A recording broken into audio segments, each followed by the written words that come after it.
All right, so let's talk about Elon Musk's latest announcement, Terafab. Now, it's easy to get lost in the science fiction of it all, but today we're going to cut through that.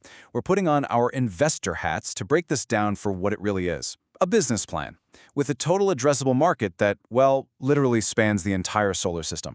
So right off the bat, here's the big question we have to ask as investors. Is this whole thing just a wild sci-fi fantasy?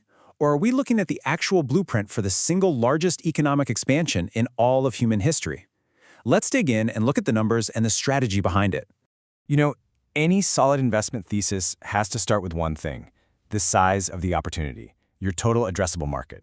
And in this case, we're not talking about a niche industry or even a country. The vision Musk is selling is for humanity to become a galactic civilization. The market isn't just a piece of the pie, it's the energy of the entire solar system. Okay, so how on earth do you even begin to quantify a market that massive? You need a totally different yardstick. This is the Kardashev scale. Think of it as a grading system for civilizations, all based on how much energy they can use. A Type 1 civilization? That's one that can harness all the energy available on its home planet. A Type 2 can harness its entire star. But here's the kicker, the really crucial part. Humanity isn't even a Type 1 civilization yet. We're still only using a tiny, tiny fraction of the solar energy that hits our own planet. And this really drives home the fundamental problem, the ceiling we're up against. All of our electricity, everything we generate, is about 1/1,000,000th of the sun's total output. So Musk's core argument is dead simple. To grow our economy, we have to grow our power consumption. And if we stay here on Earth, we're basically stuck in a cul-de-sac. That growth has to happen in space. So, okay, the vision is galactic. But what's holding us back right now? What's the immediate problem? Well, it all boils down to a massive bottleneck right here on Earth. A huge constraint on both power and even more critically on AI compute. This number you see here, this is everything. 20 gigawatts per year. That's the total combined annual output of AI compute chips from every single factory on the entire planet. All of them. That's it. Now this is where it gets kinda nuts. Just look at the difference here. That little bar on the right, that's our 20 gigawatts. That's the whole world's effort. The bar on the left, that's the Terafab goal, 1,000 gigawatts, 1 terawatt.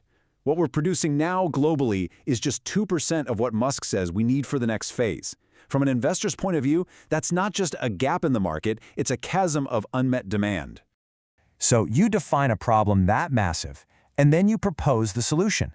And that solution is a factory designed from scratch to do one thing: break the compute bottleneck. He's calling it Terafab. And look, this isn't something one company can do alone. This is a strategic play between three of them, a real powerhouse trio. You've got SpaceX, obviously providing the cheap rides to orbit with Starship. You have xAI bringing the brains for cutting-edge AI model development. And then you have Tesla, bringing its absolute mastery of high-volume manufacturing and, of course, robotics. Now this right here, this is the secret sauce. This is the competitive moat. Most chip makers have these sprawling global supply chains that take forever. The whole idea with Terafab is to smash all of that into one single building, vertically integrate everything. What that creates is what Musk calls an incredibly fast recursive loop to make chips better and better. He claims the speed of that iteration will be an order of magnitude faster than anyone else in the world. Okay, so we've got the grand vision, we've got the problem, and we've got the proposed solution. But now let's get down to brass tacks, the business case. The part that might sound crazy at first, the economics of putting AI data centers in space. This is the crucial slide. Right now, today, it is absolutely cheaper to build a data center here on Earth, no question. But here's the bold prediction Musk is making. He thinks that in just 2 to 3 years, that's it, we're going to hit a crossover point, a point where it becomes fundamentally cheaper to deploy and run AI compute in space. And here's the logic behind that claim. Down here on Earth, when you try to scale up power, you hit all these roadblocks, right? You run out of land, you deal with regulations, NIMBYism, bad weather. It gets harder and more expensive the bigger you get.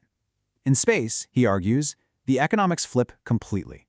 Solar panels are simpler up there, sunlight is constant and 5 times more powerful, and with launch costs plummeting thanks to Starship, you get these incredible economies of scale. Expansion actually gets cheaper over time, not more expensive. But look, making a terawatt of compute a year isn't the final destination. It's just the first major stop on the map. So what's next? Where does this roadmap lead? The next jump, the next order of magnitude leap, is to the petawatt. That's 1,000 terawatts. And to get there, you need to build some serious industrial infrastructure on the moon.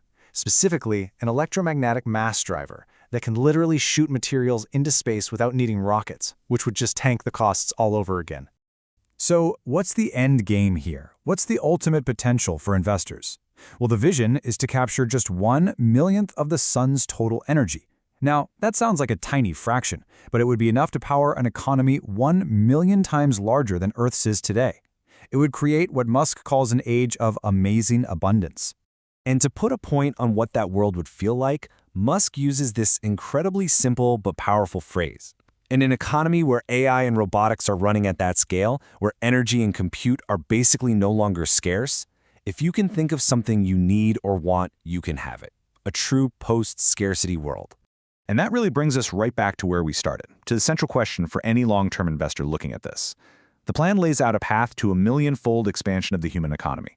You know, the physics checks out, and the economic arguments, while bold, are pretty clear. So maybe the real question isn't if this kind of future is possible, but simply when it's going to get here.